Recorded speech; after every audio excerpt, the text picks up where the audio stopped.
So here we have our lacinato kale, which we've picked from the garden. If you didn't have lacinato kale, you could use curly kale, which is all over the supermarkets. You could use some cabbage, some Napa cabbage or Savoy of any kind of the Borascus family, which we have here. Blue potatoes, I mean, they are hard to come by. I have them, you might not. Any kind of heirloom or sweet waxy potato will work just fine, just as long as it's not a russet or potato like that that falls to pieces.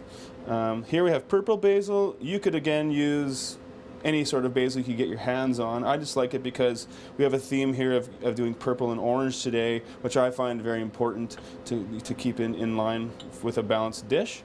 Here we have some cherries, which are in season right now. If you didn't have cherries, you could use any sort of fruit that's in season for the sauce.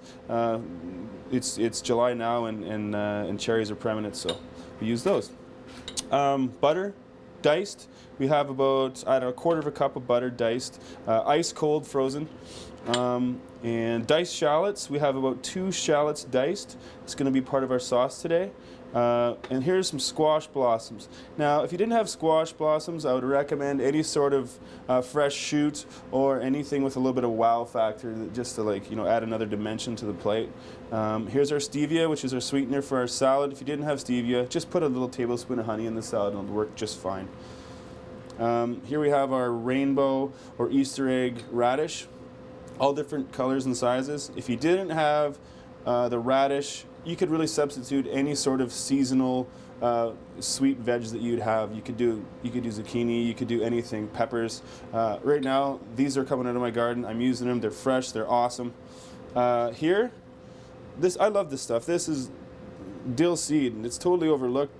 A lot of people just like to use the curly part, which is, you know, the actual herb, but dill being a weed, it likes to go to seed quickly and bolt on you.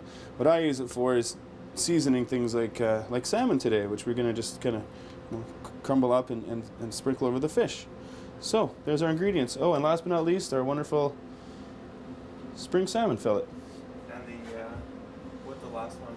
Oh, these here, these are sugar or snap peas, and they're totally 100% edible. Very, very sweet, and of course, snap, there they are. If you didn't have those, you could just use regular hulled or frozen peas would work, but not even anything close to the fresh product, guys. Look at that. Yum.